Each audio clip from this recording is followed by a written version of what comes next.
اللهم صل على سيدنا مولانا محمد النبي الأمي وعلى آله وصحبه وبارك وسلم تسليما كثيرا كثيرا. يا ربي صل وسلم دائما أبدا على حبيبك خير الخلق كلهم، هو الحبيب الذي ترجى شفاعته في كل هول من الأهوال مقتحم. انسان کی پیدائش کا مقصد اس دنیا میں آ کے اس دنیا کی محبتیں، لذتیں اور ضرورتیں، ان کے ہوتے ہوئے ان کی موجود سب کو پیچھے رکھ کے اللہ تعالیٰ کی طرف ہمہ وقت متوجہ رہنا، یہ انسان کا کمال ہے۔ اللہ تعالیٰ نے اسی لیے انسان کو پیدا کیا ہے، اسی کے لیے انسان کو بہترین صلاحیتیں نصیب فرمائی ہیں، اور اسی لیے دنیا کا پورا نظام بنایا ہے، یہ خوبصورتیوں کا، یہ اٹریکشنز کا نظام بنایا ہے کہ انسانوں کے بیچ میں اس امتحان کے ذریعے ڈفرینشیٹ کر لیا جائے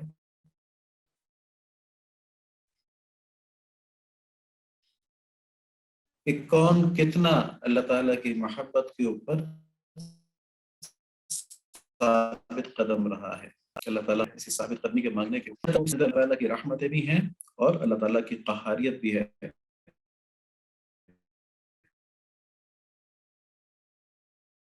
جلال بھی ہے۔ تو ایسے لوگ بھی پیدا ہوں گے جو اللہ تعالیٰ کی قہر کا عذاب ہوگا، ٹھیک ہے، اور ایسے لوگ بھی ہوں گے جو اللہ تعالیٰ کی بے پناہ رحمت جو کہ حاوی ہے، اس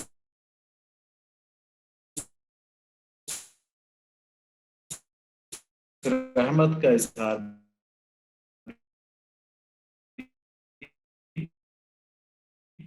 وہ لوگ بنیں گے۔ تو ہمارا فائدہ اس چیز میں ہے،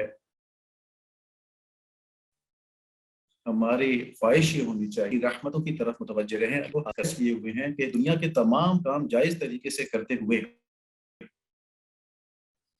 ہم اللہ تعالیٰ کی کوئی چیز ہمیں اتنی پسند آ جائے کہ ہم کہیں کہ جی اس کے لیے تو اللہ تعالیٰ کے حکم کو چھوڑ دیتے ہیں۔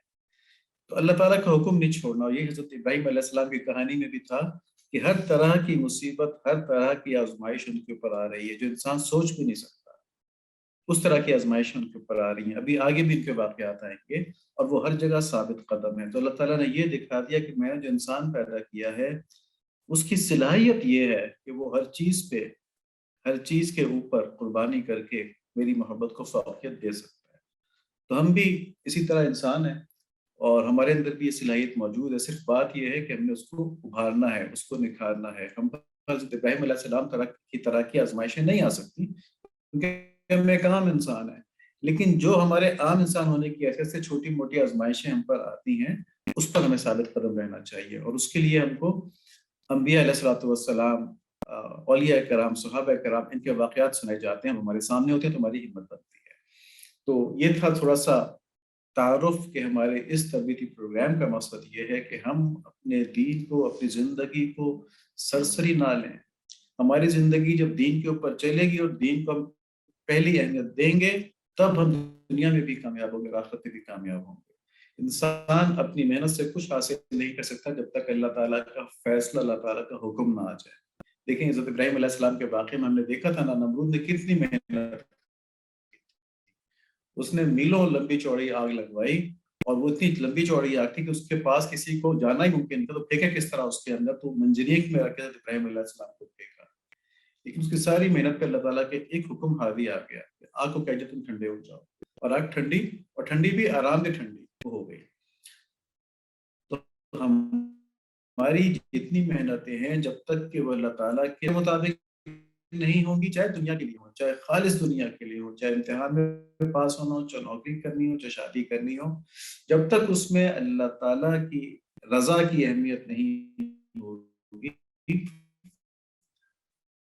اس میں برکت نہیں آئے گی۔ اور برکت کیا ہے کہ اللہ تعالیٰ کا ارادہ اور رحمت اس کے ساتھ شامل ہو جائے تو بس وہ برکت آگے، کام کامیاب ہو گیا۔ دنیا کے اندر کامیاب ہونے کا طریقہ ہے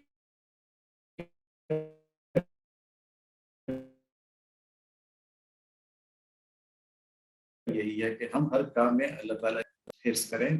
یہ جب بھی بڑا امتحان پروفیشنل ایگزام MBBS کا امتحان یا جن کا امتحان، تو اس میں وہ یہ نیت کر لے کہ میں یہ سب کام اس لیے کر رہا ہوں کہ میرے جو فل پوٹینشیل ہے، تمام صلاحیتیں جو ہیں ان کو میں دنیا میں استعمال کر سکوں، اور اس سے میں لوگوں کو دنیا کے سامنے دکھا سکوں کہ اس مسلمان جو ہوتے ہیں وہ کتنی تندہی سے، کتنی ایمانداری سے اور کتنے جانفشانی سے کام کرتے ہیں، اور پھر کس طرح اس سارے دنیاوی کام کو کرتے ہوئے وہ اللہ تعالیٰ کے احکامات کی تعمیل بھی کر رہے ہوتے ہیں. یعنی باپردہ خواتین بھی ڈاکٹر بن سکتی ہیں، اور بارش ٹخنوں سے اونچی شلوار رکھنے والے مرد جو ہیں وہ بھی بہترین سائنٹسٹ، بہترین انجینئر، بہترین ایڈمنسٹریٹر بن سکتے ہیں کہ جن کو دیکھ کے لوگ سبق پکڑتے ہیں. تو اللہ تعالیٰ نے ایسا فرما دیں، ہماری زندگی کو دوزخ سے بچنے اور جنت میں جانے کے لیے استعمال کرنے والا فرما دیں. تمہارا وے آف لائف کیا ہونا چاہیے؟ یہ تو ہو گیا تھیم جو پہلے بتایا تھا. تو اب ہمارا پریکٹیکل اس کا اسپیکٹ کیا ہے کہ صرف نیک کام کریں، برے کاموں کی طرف سوچے نہ. خیال آ جائے برے کاموں میں، اس کو کہتے ہیں خطرہ. تو اگر خیال آ جائے ذہن میں کسی برے کام کا تو اس کو فوراً جھٹکنے کی کوشش کریں، اس کو پالے نہیں. اگر کسی گناہ کا خیال آ رہا ہے تو اس پہ پلاننگ نہ شروع کرنا ہے، ٹھیک ہے، اس کو فوراً جھٹکنے کی کوشش کریں. تو صرف نیک کام کرنا، صرف نیک کام کا خیال رکھنا، تمام صلاحیتوں کے مطابق کرنا، اور خالص اللہ تعالیٰ کی رضا کے لیے کرنا، اور جن کوششوں کے اندر کمی رہ گئی ہے اس میں اللہ تعالیٰ سے توبہ کرنا، اور جو کامیابیاں نصیب ہوئی ہیں اس پہ اللہ تعالیٰ کا شکر ادا کرنا. یہ ہمارا طرز زندگی ہے. ہم نے یہ بات بھی کی تھی کہ آخرت کے ساتھ دنیا میں راحت اور آسانی کس کو چاہیے؟ ذرا ہاتھ کھڑا کریں گے کس کس کو چاہیے کہ آخرت بھی مل جائے اور اس کے ساتھ دنیا میں بھی راحت اور آسانی ہو؟ جی ماشاء اللہ، ماشاء اللہ. سب کو چاہیے، سب کو چاہیے. اور اس کا آسان طریقہ ہم نے بتایا تھا کہ دونوں چیزیں کس طرح مل سکتی ہیں، کہ ہم عبادات کریں اور گناہوں سے بچیں. اور اس کی تفصیل کیا ہے؟ تفصیل یہ ہے کہ ہم اپنے ہر لمحے کی حفاظت کریں، ہر لمحے کی حفاظت کریں. علامہ اقبال کا ایک شعر ہے، وہی زمانے کی گردش کو زیر کرتے ہیں جو ہر نفس سے کریں عمر جاوداں پیدا. یہ زمانے کے اوپر قابو نہیں کا چلتا ہے، زمانے کو وہی قابو میں لے کے آتے ہیں جو اپنے ہر لمحے سے، ہر سانس سے ایک عمر جاوداں پیدا کریں. عمر جاوداں سے کیا مراد ہے کہ آج ہم سبحان اللہ کہتے ہیں نا، سبحان اللہ کہنے میں ہمیں 1 سیکنڈ لگا، 1.25 سیکنڈ لگا، لیکن اس سے ہمارے لیے جنت میں ایک درخت لگ گیا جو ہمیشہ رہے گا، وہ کبھی ختم نہیں ہوگا. وہ عمر جو کبھی ختم نہیں ہوگی وہ ہمارے ہر لمحے سے پیدا ہو رہی ہے. کتنا قیمتی ہمارا ہر لمحہ ہے. سب سبحان اللہ تو کہہ دیں ایک دفعہ. ماشاء اللہ. اللہ تعالیٰ ہم سب کو کثرت سے ذکر اور کثرت سے دین کام نصیب فرمائے. تو جب یہ ہوتا ہے نا، جب آدمی اپنے ہر لمحے سے عمر جاوداں پیدا کر رہا ہوتا ہے، تو کیا ہوتا ہے؟ ہر لمحے کو اللہ تعالیٰ کی اطاعت کر رہا ہوتا ہے. جبھی تو اس کو جنت میں عمر جاوداں اس کو جنت میں لافانی نعمتیں مل رہی ہوتی ہیں. جب جو ہر لمحہ اللہ تعالیٰ کی اطاعت کر رہا ہوتا ہے، اللہ تعالیٰ اس کے لیے کافی ہو جاتے ہیں. پھر اللہ تعالیٰ کی مدد اس کے ساتھ آ جاتی ہے، پھر وہ دنیا کو قابو کر لیتا ہے. یعنی پھر وہ دنیا کے اندر دین کے احکامات پھیلا دیتا ہے. اس کے اوپر بہت سی قرآن شریف کی آیات ہیں، بہت سے تاریخی واقعات ہیں. یہاں پہ موقع نہیں ہے لیکن ایسا ہی ہے. جیسے ابراہیم علیہ السلام آپ دیکھیں، ایک بچہ تھا نا، ایک بچہ تھا، نوعمر بچہ تھا، اور جب انہوں نے اللہ تعالیٰ کے ساتھ اس طرح جڑے ہیں وہ، تو پھر نمرود کی بادشاہت بھی ان کو نہیں روک سکی، پھر شام کا بادشاہ بھی ان کو نہیں روک سکا، پھر شیطان بھی ان کو نہیں روک سکا. تو اللہ تعالیٰ ہمیں ایسا ذوق شوق نصیب فرما دیں، اسے اپنی ذات مبارکہ سے، اپنے حبیب صلی اللہ علیہ وآلہ وسلم سے ایسی محبت نصیب فرما دیں کہ ہماری نظروں میں اس کے علاوہ کچھ اور جچے ہی نہ، ہمارا دل کہیں اور کی طرف سوچے ہی نہ. اس پہ سب آمین کہتے ہیں. اللہم آمین بحرمت نبی الکریم علیہ وعلی علیہ الصلاۃ والتسلیم. یہاں پر ایک ایک لمحہ جو مسلمان کا جتنا قیمتی ہے اس کے اوپر ایک روایت بیان کی جا رہی ہے. عبداللہ بن مسعود رضی اللہ تعالیٰ عنہ، جو بہت بڑے مفسر اور صحابی نبی صلی اللہ علیہ وآلہ وسلم کے بڑے فقیہ صحابی، وہ فرماتے ہیں کہ میں کسی چیز پر اتنا نادم اور شرمندہ نہیں ہوا جتنا کہ ایک ایسے دن کے گزرنے پر جس کا سورج غروب ہو گیا، جس میں میرا ایک دن کم ہو گیا اور اس میں میرے عمل میں اضافہ نہ ہو سکا. ٹھیک ہے. تو اللہ کے جو صحابی، اللہ کے رسول کے جو صحابی ہیں، وہ کیا کہہ رہے ہیں کہ مجھے سب سے زیادہ شرمندگی، دکھ اور بے اطمینانی اس چیز کے اوپر ہوتی ہے کہ میں نے اپنا ایک دن ضائع کر دیا. یعنی وہ دن گزر گیا اور میں میں اس کے اندر اللہ تعالیٰ کے زیادہ قریب نہیں ہو سکا پچھلے دن کے مقابلے میں. ٹھیک ہے, انگلش کی اس میں وہ بھی ہے, اسٹینزا ہے کہ not enjoyment and not sorrow is the destined end of way, but to act that each tomorrow find us farther than today. کہ ہم خوشی اور غم کی پرواہ نہ کریں روزانہ, لیکن ہم اس طرح عمل کریں کہ ہر ہمارا آنے والا کل جو ہے وہ ہمیں آج کے مقابلے میں آگے لے جائے. آگے کہاں لے جائے؟ اللہ تعالیٰ کے قریب کرتے. تو اللہ تعالیٰ ہم کو یہ نصیب فرما دیں, ہمارے ایک ایک لمحے کی اہمیت ہے. تو یہ باتیں بڑی اہم باتیں ہیں. آج کل خاص طور پہ جب انسان کی توجہ بٹانے کے لیے بہت سی چیزیں شیطان نے ایجاد کرواتی ہیں. مثلا موبائل کے اندر, موبائل بری ایجاد نہیں ہے, انٹرنیٹ بری ایجاد نہیں ہے, لیکن اس کے اندر جو سائٹیں بن گئی ہیں انسان کی توجہات خراب کرنے کے لیے, انسان کو غلط ڈائریکشن لینے کے لیے, لے جانے کے لیے, وہ شیطان کی کارستانی ہے. ٹھیک ہے, تو اللہ تعالیٰ اس دور میں ہمیں اپنے ایک ایک لمحے کی حفاظت کرنے والا فرما دیں, آمین. تو ہم نے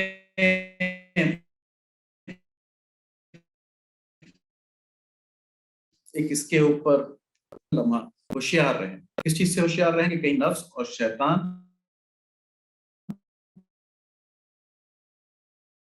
اللہ عز و جل کی ناراضی, اللہ تعالیٰ ناراض, مطلب ہمارے ذہن سے یہ خیال نہ نکل جائے کہ کہیں اللہ تعالیٰ ہم سے ناراض ہو جائے.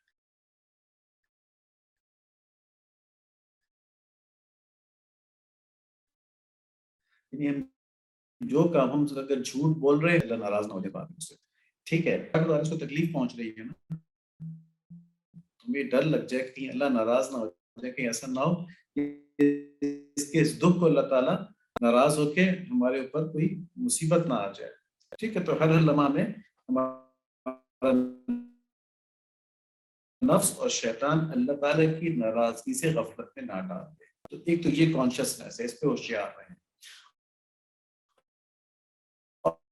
اور پھر اس کا تقاضا کیا ہے کہ محتاط رہیں.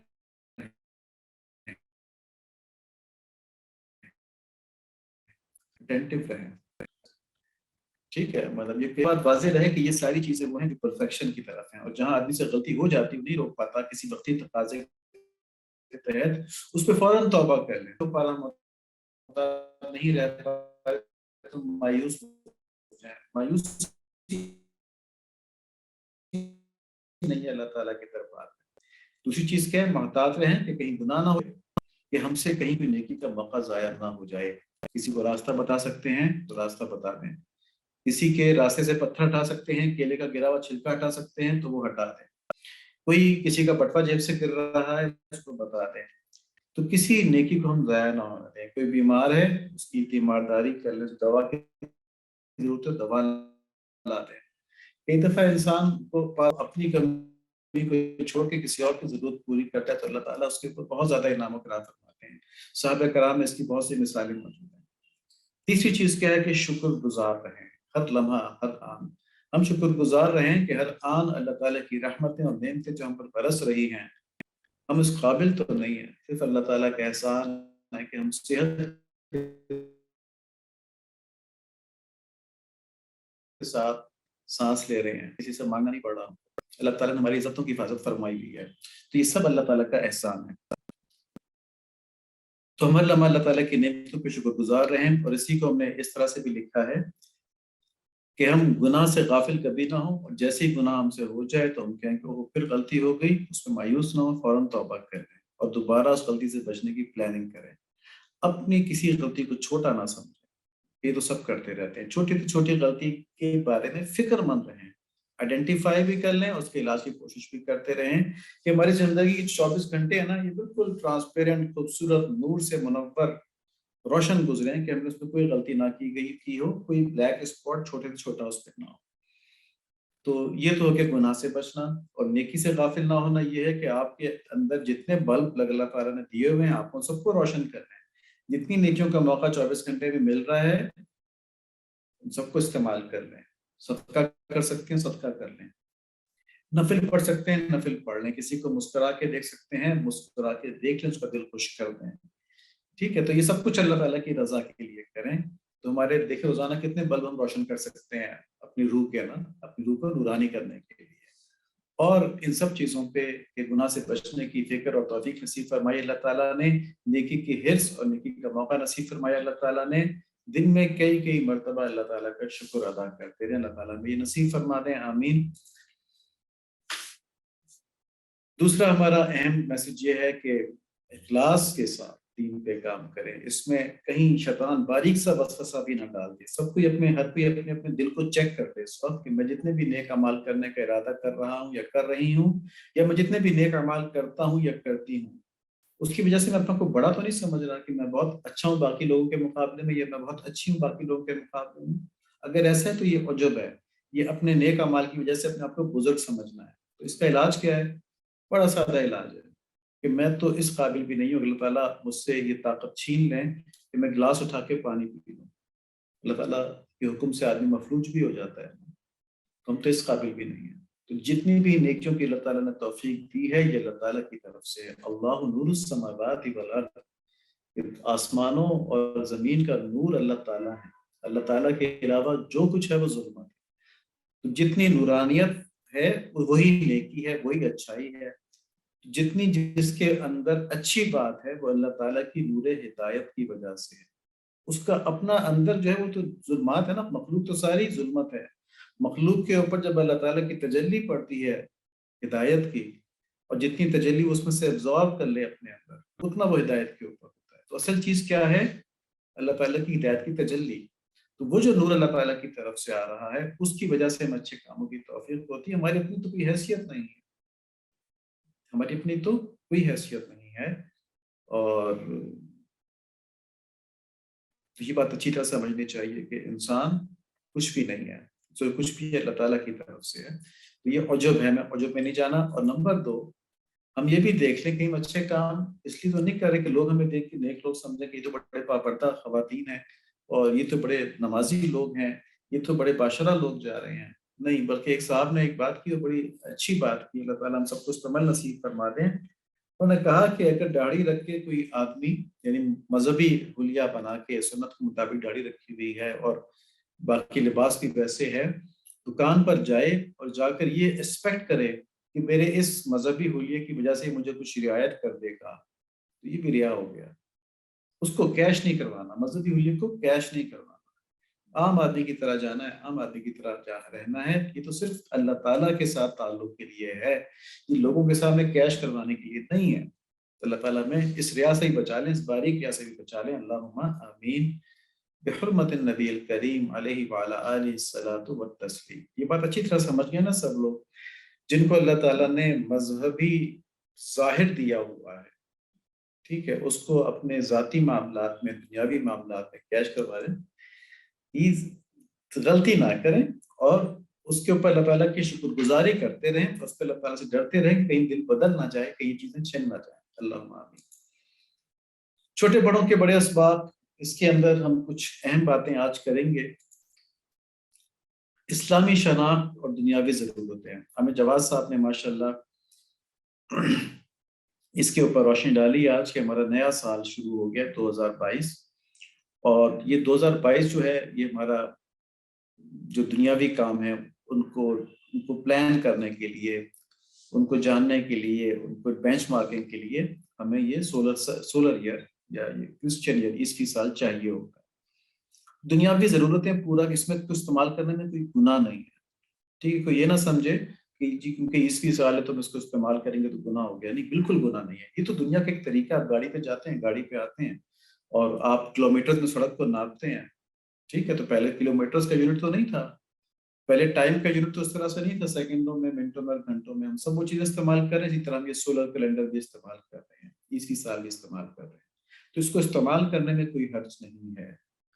آج 1 جنوری ہے 2022 کی، اگر اس کا صحیح استعمال کرنا ہے تو یہ کر لیں کہ آج 3-4 عہد کر لیں۔ یہ سب سے بڑی بات ہے کہ آج سے ہم یہ پلان کرتے ہیں کہ اس پورے سال میں ہم انشاءاللہ سنتوں کی پریکٹس کی پوری کوشش کریں گے کہ ہماری زندگی سنتوں میں رچ بس جائے، ہم ہر کام سنت کے مطابق کریں، اور ہم نبی صلی اللہ علیہ وآلہ وسلم کے ذوق کو اپنانے کی کوشش کریں۔ تو یہ ہم عہد کر سکتے ہیں، یہ ہم ڈٹرمنیشن ہم شو کر سکتے ہیں اس چیز کے اوپر کہ ہم یہ کام آج 1 جنوری ہے پورے سال میں کریں گے۔ لیکن ایک اہم بات یہ ہے، بہت زیادہ اہم بات یہ ہے کہ ہماری ایک اسلامی شناخت بھی ہے. تو دنیاوی ضرورتیں پورا کرتے وقت ہمیں اپنی اسلامی شناخت سے غافل نہیں ہونا چاہیے. تو دیکھیں یہ عیسوی سال ہے نا، یہ عیسیٰ علیہ السلام کی پیدائش کے سال سے شروع ہوتا ہے. ٹھیک ہے، تو آج 2022 سال ہو گئے حضرت عیسیٰ علیہ السلام کو پیدا ہوئے ہوئے. ہمارا سال ہجری سال ہے، اور ہجری سال کی ابتدا نبی صلی اللہ علیہ وآلہ وسلم کے مدینہ منورہ ہجرت کے سال سے ہے. ٹھیک ہے، اس سلسلے میں ایک بڑا اچھا رائٹ اپ ہے، میں انشاءاللہ شیئر کروں گا اس کو گروپ کے اوپر. تو یہ ہوا یہ تھا کہ مسلمانوں کے اندر ہم ایک امی قوم تھے، عرب، اور اللہ تعالیٰ نے وہاں سے نبی صلی اللہ علیہ وآلہ وسلم کو بھیجا، اور ایسا بھیجا کہ یہی عرب پھر رہتی دنیا تک، آنے والی دنیا کے لیے، ہر انسان کے لیے، ہر جن کے لیے، ہر مخلوق کے لیے معلم بن گئے، رہنما بن گئے. یہی امید قوم. تو مسلمانوں کے اندر اس ابتدائی دور میں تاریخیں ڈالنے کا اور ان چیزوں کا رواج نہیں تھا. حضرت ابو موسیٰ اشعری رحمۃ اللہ علیہ رضی اللہ تعالیٰ عنہ نے ایک خط لکھا تو عمر رضی اللہ تعالیٰ عنہ کو، ان کی خلافت تھی، کہ آپ جو خطوط، کیونکہ سلطنت پھیل گئی تھی نا بہت زیادہ، تو ضرورت ہوگی ان چیزوں کی، جب ضرورت ہوگی تو اللہ تعالیٰ نے دل میں بھی ڈال دیا. تو انہوں نے کہا کہ آپ جو خطوط لکھ رہے ہیں اس پر تاریخ کوئی نہیں ہوتی، اور تاریخ نہ ہونے کی وجہ سے بڑی قباحتیں ہو سکتی ہیں، پتہ نہیں چلے گا کون سا حکم پہلے کون سا بعد میں. تو تاریخ کا ہونا ضروری ہے. تو پھر اس کے بعد مشورہ ہوا کہ تاریخ ٹھیک ہے تو کیا قمری سال تو ہو جائے گا، مگر کب سے شروع کیا جائے گی. تو اس میں پھر صحابہ کرام کی 4 تجاویز تھی. پہلی تجویز یہ تھی، ایک تجویز یہ تھی کہ پیدائش کا سال جو نبی صلی اللہ علیہ وآلہ وسلم کا ہے وہاں سے ہم شروع کریں اپنا قمری سال ہجری. دوسری تجویز یہ تھی کہ نبوت کا سال نبی صلی اللہ علیہ وآلہ وسلم کا، وہاں سے ہم شروع کریں یہ جو ہمارا قمری سال اسلام کا. تیسری تجویز تھی ہجرت کا سال، اور چوتھی تجویز تھی نبی صلی اللہ علیہ وآلہ وسلم کے وصال کا سال. تو اس کے اوپر صحابہ کرام کے مشورے ہوئے. تو حضرت عمر رضی اللہ تعالیٰ عنہ نے اس بات کے اوپر فیصلہ فرمایا کہ جو پیدائش کا سال ہے اور جو نبوت کا سال ہے اس میں اختلاف ہے. تو اس طرح جو ہمارا سال شروع ہوگا اسلامی، اس کے اندر ایک اختلاف رہے گا، اس لیے یہ 2 چیزیں تو مائنس کر دیں. چوتھی چیز کہ وفات کا سال ہو، تو فرمایا کہ یہ تو مسلمانوں کے لیے بڑے سانحے والا سال تھا، تو وہاں سے ہمیں اپنے سالوں کی ابتدا نہیں کرنی چاہیے. تو پھر یہ طے ہوا کہ ہجرت کا سال، جس سے کہ اسلام کو استحکام ملا، جس سے کہ دنیا کے اوپر جو اللہ تعالیٰ کے دیے ہوئے دین کا غلبہ ہے اس کی بنیاد پڑی، وہ ہمارا سال قمری سال کی ابتدا ہو. تو اس طرح سے ہجری سال جو ہے یہ مسلمانوں کے قمری سال کی ابتدا ہے. اور اس کی ہماری بڑی مضبوط، دیکھیں نا، یہ تجاویز ہیں، یہ صحابہ کرام میں مشورے ہوئے تھے نا. تو یہ جو کہتے ہیں نا کہ جی ہجری سال جو اس کا اسلام سے بھی تعلق ہے، اس کا اسلام سے بہت گہرا تعلق ہے، اس کا اسلام کی شناخت سے تعلق ہے، اس کا اسلام کی عروج سے تعلق ہے. نبی صلی اللہ علیہ وآلہ وسلم کی ہجرت انسانیت کے لیے ایک بہت بڑا واقعہ تھی، بہت بڑا واقعہ تھی. اور اس کے ساتھ ہمارا یہ سال شروع ہوتا ہے. ہمیں اس پہ کانشیس ہونا چاہیے، ہمیں اس پہ فخر کرنا چاہیے. دیکھیں عیسوی سال جو ہے یہ سولر ایئر ہے، یہ سورج کی جو موومنٹ ہے اس کے لحاظ سے بنایا ہے. اس کے مطابق ہمارے بہت سے دنیاوی معاملات چلتے ہیں، چلتے رہیں، ہم اس کو استعمال کریں گے. کیونکہ سولر کی جو سورج کی موومنٹ ہے وہ عیسائیوں نے تو نہیں بنائی نا، کفار نے تو نہیں بنائی، وہ اللہ تعالیٰ نے بنائی ہے. تو اس کو ہم بھی استعمال کرتے ہیں. سائنس ہے، سائنس کو کافر نہیں ہوتی، سائنس مسلمان نہیں ہوتی، سائنس ہوتی ہے. اس کو ہم استعمال کریں گے اپنے دنیاوی معاملات.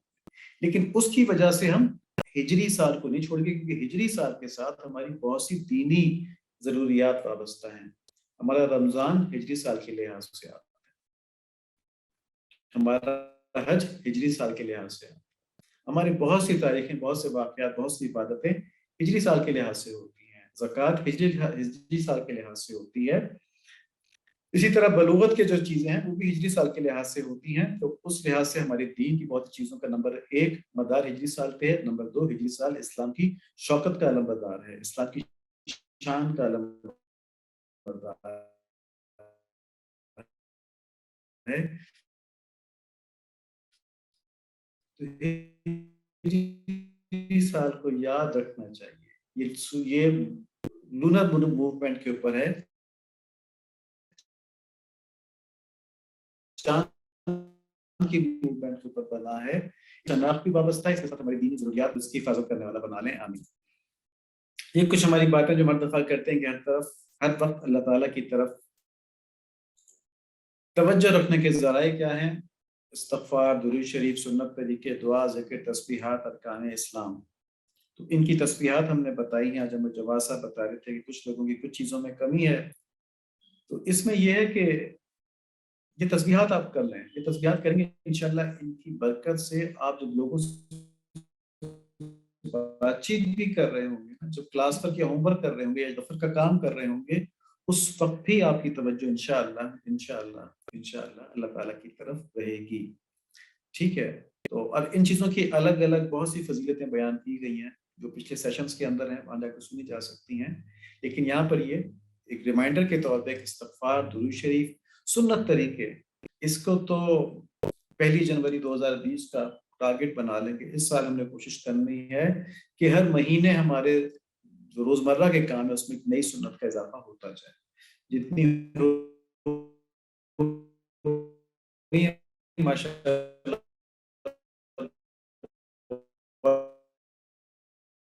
بہت اچھی بات ہے. ہم استحکام پیدا کریں، تو کانشیسلی کریں کہ اللہ تعالیٰ کو راضی کرنے کے لیے نبی صلی اللہ علیہ وآلہ وسلم کے طریقے پہ چل رہے ہیں، اور اس سے ہم اللہ تعالیٰ کی اللہ تعالیٰ فرماتے ہیں کہ تم میری اتباع کرو. نبی صلی اللہ علیہ وآلہ وسلم کو کہا کہ ان لوگوں سے کہہ دیجئے کہ اگر تم اللہ تعالیٰ سے محبت کرنے کا دعویٰ کرتے ہو تو تم میری اتباع کرو، یعنی نبی کی اتباع کرو. اللہ تعالیٰ تم سے محبت رکھیں گے. تو اور کیا چاہیے کہ ہم سنتوں کے طریقے سے لباس پہنے، سنت طریقے سے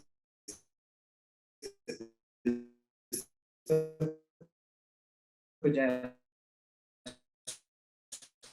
سنت طریقے سے پانی پئیں، سنت طریقے سے کھانا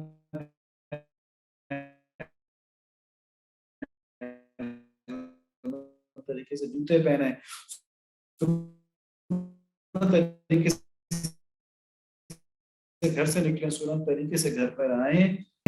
کے بارے میں مرتبہ تجوید کے بہتر کرنے کے لیے تجوید ایک بہت اہم چیز ہے. اور جس طرح اللہ تعالیٰ کے نبی نے حضرت جبریل علیہ السلام سے قرآن شریف پڑھنا سیکھا، اس طریقے سے ہم پڑھنے لگے، یہ تجوید ہے. تو نبی صلی اللہ علیہ وآلہ وسلم کی اتباع کا ایک بڑا نفیس پہلو ہے یہ کہ ہم قرآن شریف اس طرح پڑھیں جس طرح نبی صلی اللہ علیہ وآلہ وسلم نے حضرت جبریل علیہ السلام سے سیکھا تھا. اور اس سے قرآن شریف خوبصورت بھی ہو جائے گا انشاءاللہ. کہانی کے اسباق جو آج کہانی سنائی گئی تھی بھیڑیوں کی اور کتوں کی، کہ بھیڑیوں نے کتوں سے کہا تھا کہ ہم تمہاری طرح کے ہیں، تم سے الگ کیوں رہتے ہو، مل کے ہم کھاتے ہیں. تو وہاں کتوں نے بے وفائی کی اپنے مالک سے اور اپنے دشمن کو اپنا دوست سمجھا. تو اپنا دوست بہت سوچ سمجھ کے بنانا چاہیے. بھیڑیوں کو اپنا دوست نہیں بنانا چاہیے. کسی پر بغیر سوچے سمجھے اعتبار نہیں کرنا چاہیے. برا انسان برا ہی ہوتا ہے، اور خاص طور پہ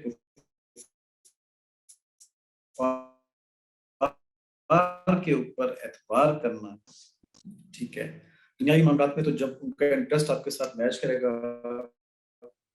وہ آپ کے ساتھ اچھا ڈیل کریں گے، جب نہیں کرے گا تو نہیں کریں گے. ہم یہ کہتے ہیں کہ جی ڈیلنگ بڑی اچھی ہوتی ہے، لیکن اب ایک مثال ہے خالی. کارگل کے موقع پہ جب ہمارا اور انڈیا کا کنفلکٹ تھا، اس وقت فرانس نے فل پیمنٹ ہو چکی تھی، ہماری ٹیم آپ کو لینے کے لیے پہنچ چکی تھی. تو یہ کسی بھی قانون کے تحت جسٹیفائڈ نہیں تھا. تو مسلمانوں کے ساتھ کفار کا رویہ، اس پہ شیطان کی چھاپ ہوتی ہے، وہ ڈیفرنٹ ہوتا ہے.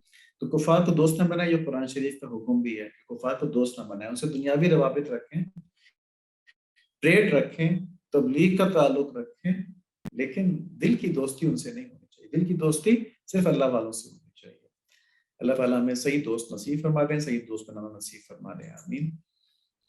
حضرت ابراہیم علیہ السلام کے واقعات آج بیان ہوئے، اور اس کے اندر جو اہم سبق یہی ہے کہ اللہ تعالیٰ پر کامل توکل، اللہ تعالیٰ پر کامل یقین، اور اللہ تعالیٰ سے کامل تعلق. بس یہ چاہیے. جب یہ ہو جائے تو اللہ تعالیٰ نے حضرت ابراہیم علیہ السلام کی زندگی میں ہمیں دکھا کہ کس کس طرح اللہ تعالیٰ اپنے پر توکل کرنے والے کے لیے کافی ہو جاتے ہیں. اور نمرود نے آخر میں وہ سمجھ گیا تھا، اس نے ابراہیم علیہ السلام کی خوشامد کی کہ آپ یہاں سے چلے جائیں، میری بادشاہت ختم ہو جائے گی آپ کی وجہ سے. کیونکہ کچھ بھی نہیں بگاڑ پا رہا تھا. اور لوگ پھر مسلمان ہونا شروع ہو گئے تھے، تو اس نے خوشامد کر کے حضرت ابراہیم علیہ السلام اس کی بات مان گئے. کیوں مان گئے؟ کیونکہ اللہ تعالیٰ نے نمرود کو ریجیکٹ کر دیا کہ ٹھیک کہ اب تمہاری رسی دراز ہے، تم یہاں بادشاہت علیہ السلام کی موجودگی سے وہاں پہ تھی، وہ بھی ابراہیم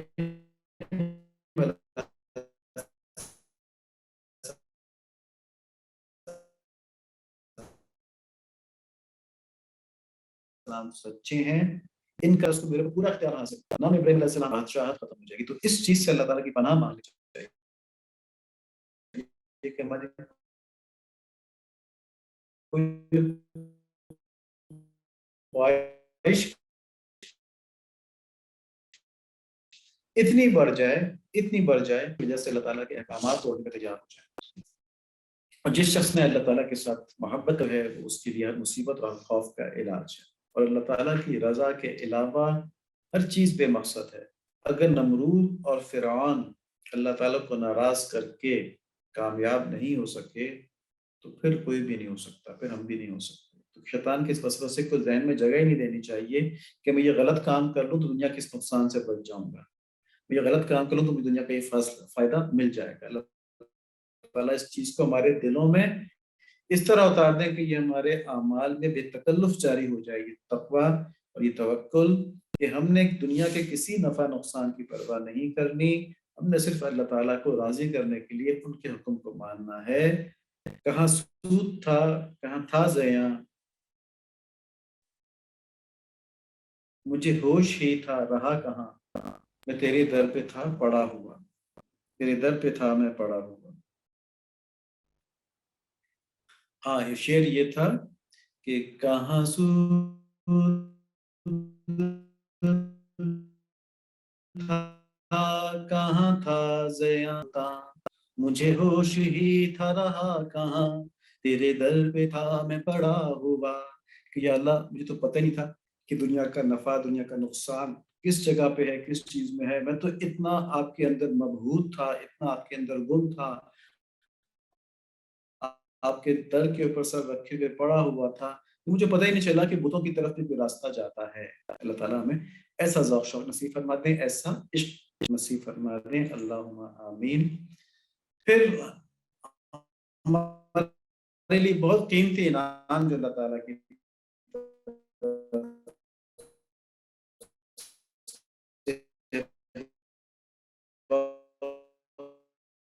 قیمتی نعمت جو اللہ تعالیٰ کی طرف سے وہ دعائیں، یہ دعائیں ہماری تمام ضرورتوں کو بجلے کی تمیز دیتی ہیں. تو ہم نے پہلی دعا دیکھی تھی ربنا آتنا فی الدنیا حسنۃ وفی الآخرۃ حسنۃ وقنا عذاب النار، کہ اللہ ہمیں پروردگار ہمیں دنیا میں بھی بھلائی نصیب فرمائے، آخرت میں بھی بھلائی نصیب فرمائے اور ہمیں دوزخ سے بچا لیں. سب سے بڑا نقصان دوزخ کا نقصان، اللہ تعالیٰ اس سے محفوظ فرما لیں. اس میں ہم نے دنیا کی بھلائی مانگی، آخرت کی بھلائی مانگی، دوزخ سے نجات مانگی. یہ ہماری اصل ضرورتیں ہیں، اس طرف ہمیں رہنا. لیکن دنیا کی بھلائی شامل ہے. اللہ تعالیٰ نے ہماری کمزوری دیکھتے ہوئے نا پہلے کہہ دیا کہ ربنا آتنا فی الدنیا حسنۃ، دنیا کی بھلائی بھی مانگ رہے ہیں، آخرت کی بھی مانگ رہے ہیں اور دوزخ کی بھی مانگ رہے ہیں. تو یہ دعا نبی صلی اللہ علیہ وآلہ وسلم کثرت سے پڑھتے تھے. جسے پتہ ہے طواف کے وقت بھی پڑھتے تھے، رکن یمانی سے حجر اسود تک پڑھی جاتی ہے دعا نا، مسنون ہے. تو اس کو کثرت سے ویسے رکھیں، اپنی دعاؤں میں شامل رکھیں، کیونکہ ساری چیزیں ہی شامل ہیں. دنیا کی ساری خیر شامل ہے، آخرت کی ساری خیر شامل ہے، دوزخ سے نجات شامل ہے. اور خاص طور پر نماز کے ساتھ اس کو ضرور پڑھیں. ہر دعا کے موقع پہ پڑھ لیں، ہر نماز کے ساتھ پڑھ لیں. اللہ تعالیٰ ہمیں اس دعا کی پوری برکت نصیب فرمائے. دوسری دعا تھی ربنا افرغ علینا صبرا وثبت اقدامنا وانصرنا علی القوم الکافرین، کہ پروردگار ہمیں صبر دیں، ثابت قدمی دیں اور کفار پر ہماری مدد فرمائے. تو اس دعا کے اندر مشکل سے مشکل وقت میں بھی ہمیں اللہ تعالیٰ کی جو عطاعت ہے اس کی طرف توجہ جاتی. کیونکہ جو واقعہ تھا نا جالوت کا اور طالوت کا اس دعا کے بیک گراؤنڈ میں، وہ ہم نے پچھلی دفعہ تفصیل سے بیان کیا تھا. تفصیل نہیں کریں گے اس کی، لیکن آج ہم صرف سبق کو دہرائیں گے کہ اللہ تعالیٰ نے سے پانی پینے سے منع فرمایا تھا، جنہوں نے نہیں کیا اللہ تعالیٰ کے امتحان میں کامیاب ہو تو اللہ تعالیٰ نے فتح دی.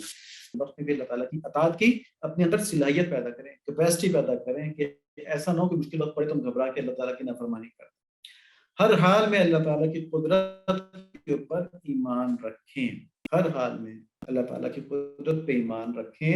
جیسے حضرت ابراہیم علیہ السلام جب آگ کے اندر جا رہے تھے، رستے میں تھے، تب بھی فرشتوں کی بات نہیں مان رہے تھے، کہتے اللہ تعالیٰ مجھے دیکھ رہا ہے، جو وہ فیصلہ کر دیں گے بس وہی ٹھیک۔ تو ایسا ایمان اللہ تعالیٰ، ہم تو کمزور لوگ ہیں نا، مگر دعا تو کر سکتے ہیں، اللہ تعالیٰ تو دینے والے ہیں۔ ہماری ہمارے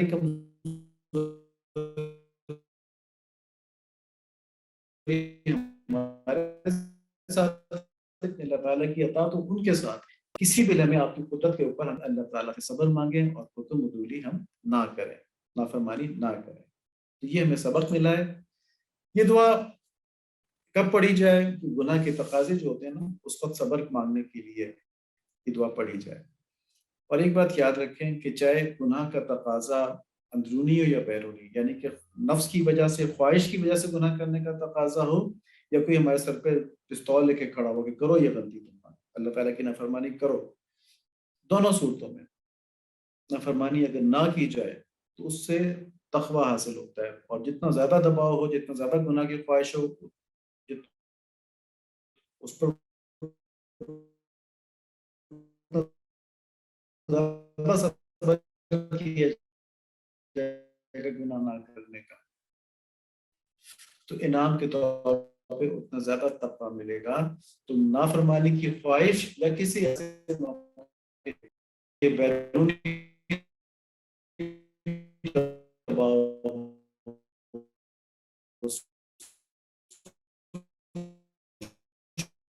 کی طرف سے ہو، دوستوں کی طرف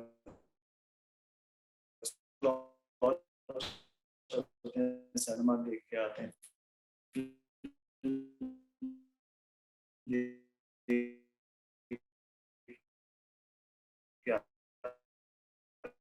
چلو گانا سنتے ہیں،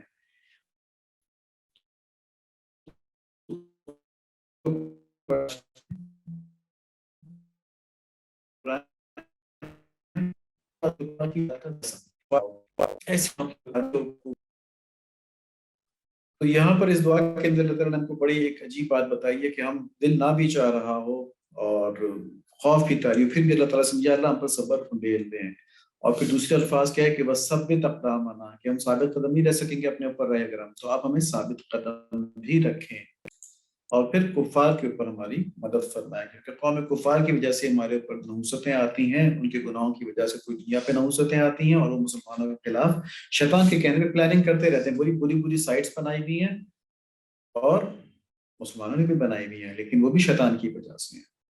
تو کفار کے اوپر ہماری مدد فرمائیں۔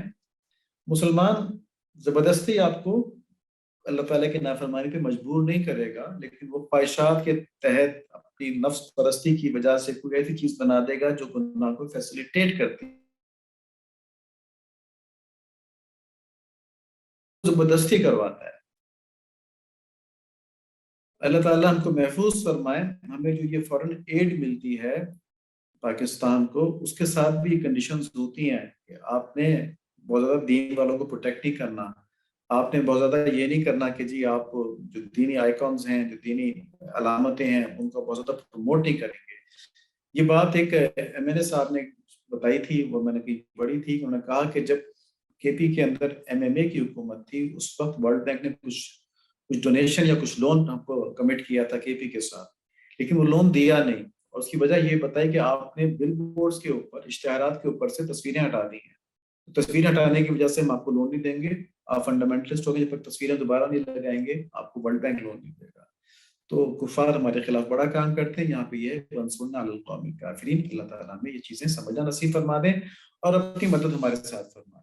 تو یہ دعا ہم نے کب مانگنی ہے؟ پہلی دعا تو ہم نے کثرت سے مانگنی ہے نماز کے وقت، ربنا آتنا فی الدنیا حسنۃ وفی الآخرۃ حسنۃ وقنا عذاب النار، اور جب بھی دعا مانگے تو یہ دعا مانگیں پہلی باری، اور یہ دعا جو ہے اس کو بھی یاد کر لیں، اور یہ جب اللہ تعالیٰ کی نافرمانی کرنے کے لیے ہمارے اوپر بیرونی دباؤ ہو یا پھر ہماری گناہ کی خواہش ہو اندر سے، اس وقت ہم پڑھ لیں، یا کسی گناہ کے ماحول میں جا رہے ہیں جیسے انٹرنیٹ پہ کام کرتے ہوئے یا شادی بیاہ کی مجلس ہو، اس وقت اس دعا کو مانگ کے اور پھر کوشش بھی کریں کہ ہم اس گناہ میں ملوث نہیں ہونا۔ اللہ تعالیٰ ہماری کوششوں کو قبول فرمائے، ہماری مدد فرمائے، آمین۔ اللہم صلی علی سیدنا مولانا محمد النبی الامی وعلی آلہ وصحبہ وبارک وسلم تسلیما کثیرا کثیرا۔ اللہم صلی علی محمد وعلی آل محمد کما صلیت علی سیدنا ابراہیم وعلی آل ابراہیم انک حمید مجید۔ اللہم بارک علی محمد وعلی آل محمد کما بارکت علی ابراہیم وعلی آل ابراہیم انک حمید مجید۔ سبحانك اللهم وبحمدك أشهد أن لا إله إلا أنت أستغفرك وأتوب إليك ربنا تقبل منا إنك أنت السميع العليم وتب علينا إنك أنت التواب الرحيم وصلى الله على نبينا محمد آمين برحمتك يا أرحم الراحمين۔ السلام علیکم ورحمۃ اللہ۔